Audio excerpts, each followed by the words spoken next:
దేవుని నామాన్ని మహిమపరచడానికి మనల్ని దేవుడు కొన్నాడు, కానీ ఆయన నామాన్ని అవమానపరచడానికి, అన్యజనులు ఆయన కిందేసి కాళ్ళతో తొక్కేస్తుంటే సంతోషించడానికి దేవుడు మనల్ని ఆయన రక్తం ఇచ్చి కొనలేదు.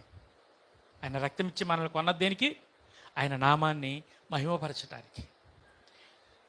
నూతన నిబంధనలో ఉండి మనము పాప పరిహారం కోసం బలులు ఇవ్వక్కర్లేదు, కానీ దేవుడి బలియాగాని మనం గొప్ప చేస్తే చాలు. దేవుడు శిలువ బలియాగాని ఇతరులకు చెబితే చాలు. ఇక మూడవదిగా, దేవుని శరీరమును దేవుని రక్తమును తీసుకుంటున్న మనలో దేవుని ఆలోచనలు ప్రవహించాలి, దేవుని ఉద్దేశాలు ప్రవహించాలి. కొత్త నిబంధనలో ఉన్న మనమందరము ఎలా ఒట్టి వారము అని వాక్యం సెలవిస్తుందంటే, రాజులైన యాజక చెప్పాలి అందరికీ తెలిసినమాట ఇవి. రాజులైన, నాకు వినపట్ల, రాజులైన యాజక సమూహము.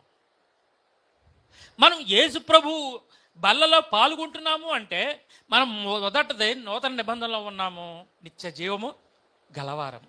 రెండవది, ప్రభువు చూపించిన మాదిరి మనల్ని మనం తగ్గించుకుని ప్రభువు శిలువ బలియాగాన్ని ఆయన నామాన్ని హెచ్చించాలి తప్ప మనల్ని హెచ్చించుకోవడానికి, అర్థమైన పదవుల కోసం మన మాట నగ్గించుకోవడం కోసం దేవుడు శిలువ బలియాగాన్ని ఇవ్వాల.